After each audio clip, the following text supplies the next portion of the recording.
ராஜ்நிவாஸ் மார்க்கில் உள்ள முதல்வர் ரேகா குப்தாவின் அதிகாரப்பூர்வ இல்லத்தை மேம்படுத்துவதற்கான 60 லட்சம் ரூபாய் மதிப்பிலான டெண்டரை டெல்லி அரசு ரத்து செய்துள்ளது.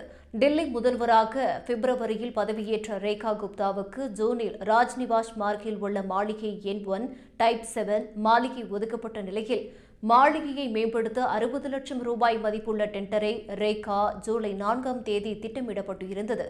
முதல்வர் ரேகா குப்தாவின் அதிகாரப்பூர்வ இல்லத்தில் 14 ஏர் கண்டிஷனர்கள், விளக்குகள், பல்வேறு தொலைக்காட்சி பெட்டிகள், ஃப்ளட் லைட்ஸ், கண்காணிப்பு உபகரணங்கள் மற்றும் பல்வேறு மின் சாதனங்கள் உள்ளிட்டவற்றை பொருத்த திட்டமிடப்பட்டு இருந்தது.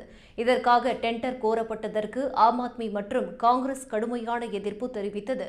இது வழக்கமான நடைமுறைதான் என்று பாஜக தெரிவித்திருந்தது. இந்நிலையில் நிர்வாக காரணங்களுக்காக அரசு மாளிகையை மேம்படுத்துவதற்காக வழங்கப்பட்ட 60 லட்சம் ரூபாய் டெண்டரை ஜூலை 7ஆம் தேதி ரத்து செய்ததாக பொதுப்பணித்துறை தெரிவித்துள்ளது. முன்னதாக அரவிந்த் கெஜ்ரிவால் தனது அதிகாரப்பூர்வ இல்லத்தை 33 கோடி ரூபாய் செலவில் புதுப்பித்ததை மிகப்பெரிய அளவில் தனது தேர்தல் பிரச்சாரங்களில் பாஜக பயன்படுத்தியது.